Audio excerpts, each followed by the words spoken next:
kudune damkar iki. Lah iki kudune damkar, nek ora damkar ya ora iso no. Few moments later.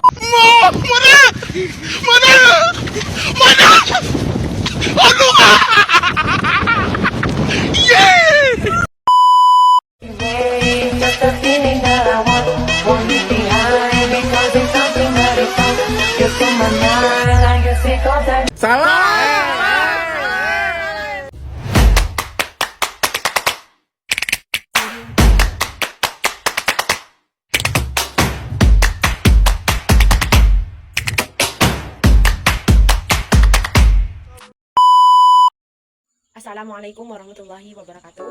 Terima kasih atas waktunya. Yang terhormat kepada Ibu Fatati Nuriana MSI selaku dosen pengampu mata kuliah Lab Akuntansi 2 dan teman-teman akuntansi syariah C yang saya banggakan. Pertama-tama marilah kita panjatkan puja dan puji syukur kepada Allah Subhanahu wa taala atas limpahan rahmat, taufik dan hidayahnya sehingga kita dapat melaksanakan presentasi pada hari ini. Salawat beserta salam semoga Tuhan tercurah limpahkan kepada junjungan Nabi besar Nabi Muhammad SAW karena beliau telah membawa kita dari alam kegelapan menuju alam yang terang benderang seperti pada saat ini. Pada kesempatan kali ini kelompok 4 akan mempresentasikan hasil laporan Lab Akuntansi 2 dengan judul pengaruh struktur kepemilikan saham, struktur modal dan profitabilitas terhadap nilai perusahaan pada perusahaan subsektor farmasi yang terdaftar di Bursa Efek Indonesia tahun 2020 sampai 2023. Sebelumnya perkenalkan, saya Ukti Sayyidatul Ayyamah. Di sini saya sebagai moderator sekaligus pemateri kedua pada presentasi kali ini. Baik, untuk mempersingkat waktu dipersilakan kepada pemateri kelompok 4 untuk menyampaikan materinya. Saya Zakitun Nafis akan memaparkan hasil sistematis laporan yang dibuat oleh kelompok 4 dengan judul pengaruh struktur kepemilikan saham, struktur modal, dan profitabilitas terhadap nilai perusahaan pada perusahaan subsektor farmasi yang terdaftar di Bursa Efek Indonesia tahun 2020-2023. Perkembangan pasar ekonomi di era globalisasi semakin cepat dan ketat. Banyak perusahaan yang berdiri dan mengalami kemajuan dalam bidang penghasilan bahan baku, manufaktur, dagang, dan jasa. Khususnya di Indonesia, pasar modal yang ditandai dengan bertambahnya kebutuhan pasar memiliki potensi yang sangat tinggi bagi kemajuan ekonomi negara di Indonesia. Terdapat pasar modal bernama Indonesia Stock Exchange atau dapat dikatakan dengan BI yang menyediakan tempat untuk masyarakat umum menambahkan modal serta mencari tambahan modal bagi perusahaan yang digopublikkan. Di Indonesia terdapat lebih dari 200 perusahaan farmasi dan 11 perusahaan yang terdaftar di Bursa Efek Indonesia. Pertumbuhan perusahaan farmasi didorong oleh sejumlah penduduk yang semakin besar, kesadaran masyarakat tentang kesehatan yang semakin tinggi, dan peningkatan kebutuhan obat-obatan. Para investor menginvestasikan dana mereka dengan harapan mendapatkan tingkat keuntungan yang sesuai. Tingkat pengambilan yang tinggi membuat perusahaan farmasi memiliki reputasi baik di perusahaan saham. Perusahaan farmasi adalah bisnis komersial yang fokus dalam meneliti, mengembangkan, dan mendistribusikan obat untuk kesehatan. Perusahaan farmasi harus memenuhi ketentuan atau standar yang sudah ditentukan agar kualitas obat terjamin. Dalam memproduksi obat, perusahaan farmasi menggunakan panduan CPOB atau cara pembuatan obat yang terbaik. Meskipun perusahaan farmasi menarik sebagai investasi, kinerja saham kesehatan termasuk saham farmasi belum menunjukkan performa yang memuaskan pada tahun 2023 akibat kondisi pandemi COVID-19 yang baru saja berubah status menjadi endemi. Meskipun ada beberapa saham farmasi yang menguat, sebagai besar masih berkinerja buruk akibat penurunan bottom line. Pada halaman keempat, tabel 1, ada beberapa perusahaan yang terdaftar di Bursa Efek. Dari tabel tersebut, harga saham akhir tahun perusahaan farmasi pada tahun 2020 sampai 2023 mengalami fluktuasi setiap tahunnya, yang mana kebanyakan harga saham mengalami penurunan. Sebelum investor memutuskan untuk berinvestasi saham pada suatu perusahaan, perlu mengetahui harga sahamnya, di mana sebagai investor juga harus mengetahui faktor-faktor apa saja yang dapat mempengaruhi pergerakan harga saham, baik faktor internal maupun faktor eksternal. Calon investor wajib mengetahui kondisi keuangan suatu perusahaan sebelum berinvestasi, baik itu modal, utang, piutang, serta laba yang dihasilkan perusahaan. Menurut Widi, salah satu alternatif untuk mengetahui informasi keuangan yang dihasilkan bermanfaat untuk memprediksikan pertumbuhan laba termasuk kondisi keuangan di masa depan, yaitu dengan analisis rasio keuangan.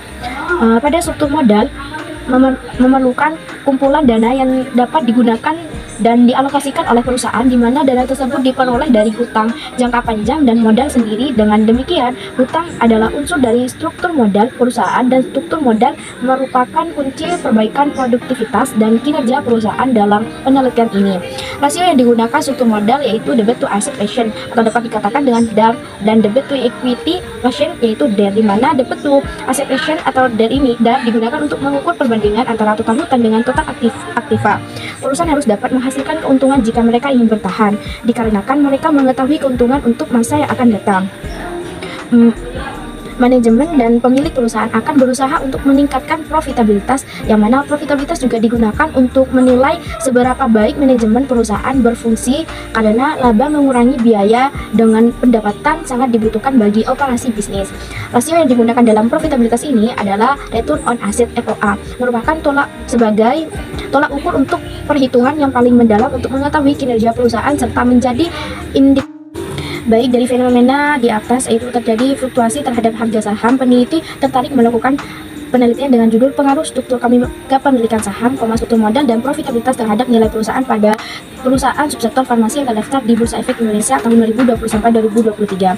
Pada rumusan masalah yaitu yang pertama, apakah kepemilikan institusional berpengaruh secara parsial terhadap nilai perusahaan pada perusahaan subsektor farmasi yang terdaftar di BEI pada tahun 2020 sampai 2023. Yang kedua yaitu apakah kepemilikan manajer berpengaruh secara parsial terhadap nilai perusahaan pada perusahaan subsektor farmasi yang terdaftar di Bursa Efek Indonesia pada tahun 2020 sampai 2023. Yang ketiga yaitu apakah struktur modal berpengaruh secara parsial terhadap nilai perusahaan subsektor farmasi yang terdaftar di Bursa Efek pada tahun 2020 sampai 2023. Yang keempat itu apakah profitabilitas berpengaruh secara parsial terhadap nilai perusahaan pada perusahaan subsektor farmasi yang terdaftar di Bursa Efek pada tahun 2020 sampai 2023. Yang kelima yaitu apakah ada pengaruh struktur kepemilikan saham pada X1, struktur modal X2 dan profitabilitas X3 secara simultan terhadap nilai perusahaan pada perusahaan subsektor farmasi yang terdaftar di Bursa Efek Indonesia tahun 2020 sampai 2023. Tujuan penelitian yaitu dalam menjelaskan rumusan masalah, terdapat tujuan adalah untuk menguji dan menganalisis pengaruh kepemilikan saham institusional, kepemilikan saham manajerial, struktur modal dan profitabilitas terhadap nilai perusahaan pada perusahaan subsektor farmasi yang terdaftar di Bursa Efek Indonesia tahun 2020 sampai 2023. Hipotesis penelitian berdasarkan uraian di atas, hipotesis yang ditemukan dalam penelitian ini yaitu H1 kepemilikan saham institusional berpengaruh positif terhadap nilai perusahaan yang terdaftar di BI.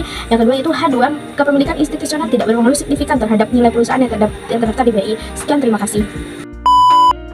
Baik, saya Ukti Saidatul Ayyamah. Di sini saya sebagai pemateri kedua yang akan melanjutkan penjelasan dari pemateri sebelumnya. Di mana di sini saya akan menjelaskan mengenai bab 2 yaitu landasan teori.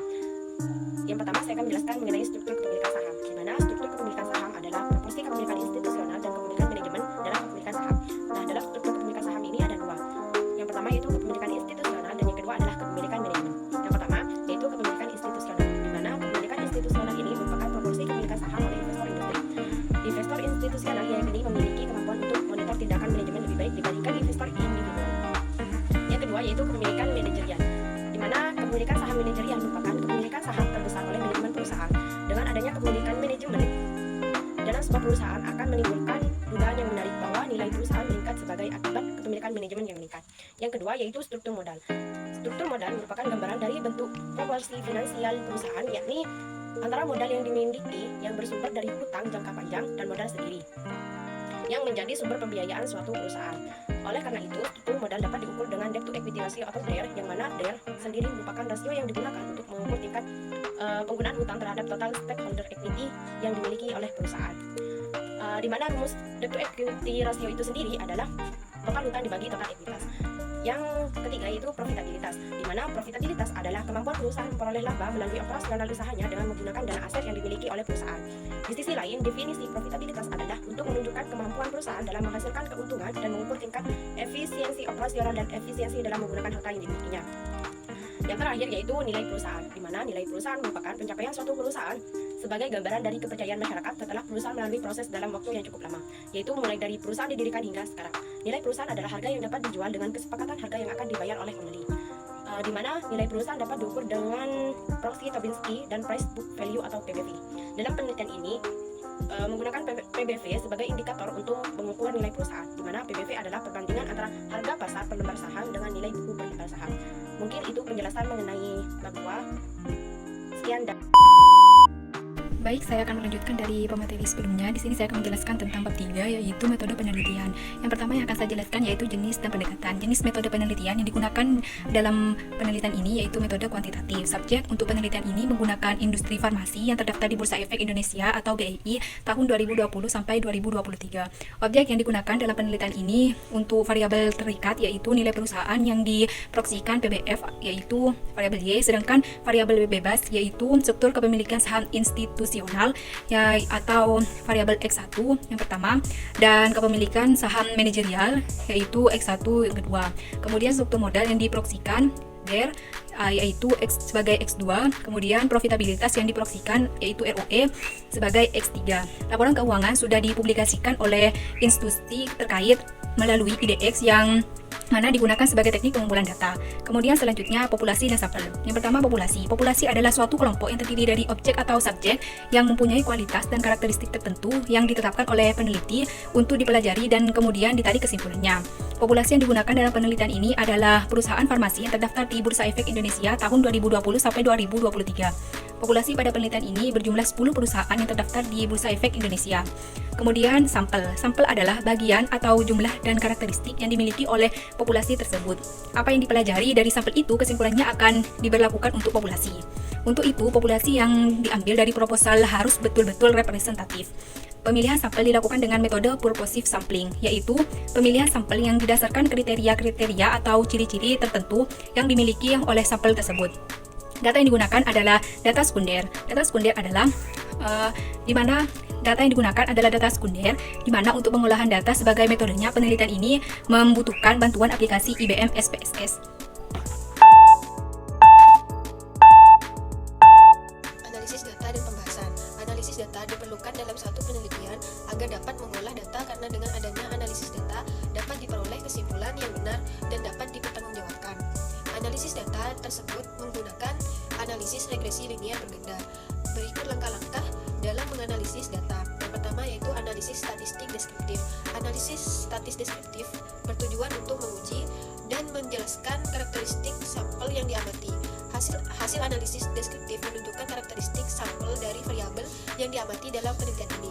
Berdasarkan tabel deskriptif, variabel struktur modal memiliki rentang nilai antara 26 hingga 1832 dengan rata-rata sebesar 32.260 dan deviasi standar sekitar 30.494. Variabel profitabilitas memiliki rentang nilai antara 4 hingga 62 dengan rata-rata sebesar 1.537 dan deviasi standar 13.538. Sedangkan variabel harga saham memiliki rentang nilai antara 102 hingga 8.650 rata-rata sebesar deviasi standar.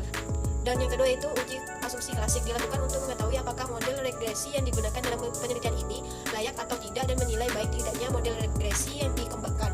Dalam uji asumsi klasik terdapat beberapa pengujian, diantaranya yang pertama yaitu uji normalitas. Akan dikatakan normalitas apabila nilai tingkat signifikannya itu lebih besar dari 0,05, begitu juga sebaliknya. Jika tidak, tingkat signifikannya kurang dari 0,05, maka uji tersebut tidak normal. Uji normalitas dapat menggunakan uji histogram dan uji P-plot dan uji Kolmogorov-Smirnov. Yang kedua itu uji multikolinearitas. Uji multikolinearitas adalah cara untuk mendeteksi ada atau tidaknya multikolinearitas berdasarkan hasil tabel uji multikolinearitas. Dapat disimpulkan nilai toleransi dan VIV adalah model terbebas dari multikolinearitas. Yang ketiga itu uji heteroskedastisitas. Uji ini bertujuan untuk menguji apakah dalam model regresi terjadi ketidaksamaan varian residual dari suatu pengamatan ke pengamatan yang lain. Hasil dari uji ini pada gambar scatter plot artinya tidak terjadi kesalahan residual dalam pandangan satu ke pandangan yang lain. Hasil uji tersebut adalah model terbebas dari heteroskedastisitas. Yang keempat yaitu analisis regresi linear berganda. Analisis regresi linear berganda adalah analisis yang digunakan untuk menguji pengaruh dua atau lebih variabel independen terhadap variabel dependen dengan skala pengukuran atau rasio. Hasil uji analisis regresi linear berganda dikemukakan maka nilai kurang dari 0,05 menunjukkan variabel independen berpengaruh pada variabel dependen. Yang kelima yaitu uji F. Uji F dasar pengambilan keputusan untuk nilai signifikan yang kurang lebih 0,05 atau 5% variabel bebas dimasukkan ke dalam model secara simultan mempunyai pengaruh terhadap variabel dependen. Hasil dari uji F tabel di bawah ini dapat diperoleh nilai signifikan sebesar 0,188. Maka uraian uji F menunjukkan kepemilikan institusional, kepemilikan manajerial, struktur modal, dan profitabilitas secara bersamaan memiliki pengaruh yang signifikan terhadap nilai perusahaan. Yang keenam yaitu menurut Ghazali pada tabel di bawah, uji T juga disebut uji parsial menggunakan atau untuk menguji apakah variabel bebas secara individual dan atau parsial mempunyai pengaruh terhadap variabel terikat atau tidak serta menunjukkan bahwa seberapa jauh pengaruh variabel bebas dalam menjelaskan variabel terikat. Hasil dari tabel 8 disimpulkan hipotesis untuk kepemilikan saham institusional secara parsial tidak berpengaruh signifikan terhadap nilai perusahaan atau ditolak, sedangkan kepemilikan saham manajerial secara parsial berpengaruh negatif dan signifikan terhadap nilai perusahaan, serta struktur modal dan profitabilitas secara parsial berpengaruh positif signifikan terhadap nilai perusahaan, atau kata lainnya itu diterima. Yang ketujuh yaitu uji koefisien determinasi. Uji koefisien determinasi tabel di bawah ini diketahui output R sebesar 0,116 menunjukkan bahwa sebanyak 1,16% tipe nilai perusahaan.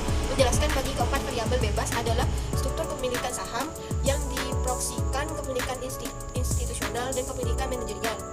Struktur modal yang diproksikan menggunakan DER dan profitabilitas yang diproksikan menggunakan ROE, sedangkan 8,84% memiliki penjelasan bagi variabel ke variabel berikutnya yang diidentifikasi dalam penelitian ini. Sekian dari saya. Baik, saya Tria Septinavianti. Di sini saya akan menyimpulkan dari pemateri-pemateri sebelumnya. Berdasarkan hasil pengujian data yang telah dijelaskan di atas, dapat disimpulkan struktur kepemilikan saham yang diproksikan, kepemilikan institusi, dan kepemilikan manajerial.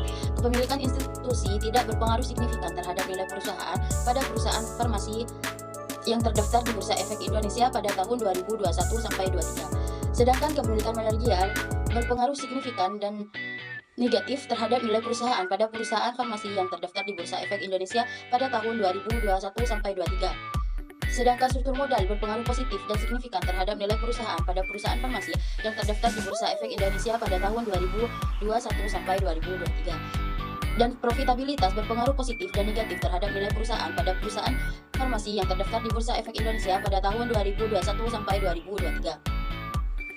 Metode analisis yang relevan adalah regresi berganda. Pengaruh struktur modal dan profitabilitas terhadap nilai perusahaan farmasi di pasar modal Indonesia fokus pada hubungan antara struktur modal atau termasuk rasio utang dan profitabilitas atau misalnya ROA atau ROE. Dengan nilai perusahaan farmasi, data yang diperoleh dari laporan keuangan perusahaan farmasi yang terdaftar di BI Indonesia atau Bursa Efek Indonesia. Saran saya terkait dengan perusahaan farmasi ini ialah untuk penelitian selanjutnya dapat mengkolaborasi variabel penelitian yang lain sehingga dapat memberikan variasi konkret yang berbeda serta dalam bentuk perusahaan-perusahaan yang lain sehingga dapat mempresentasikan pengaruh antara variabel dengan lebih efektif dan dapat menambahkan jumlah sampel serta tahun penelitian. Baik, sekian dari saya.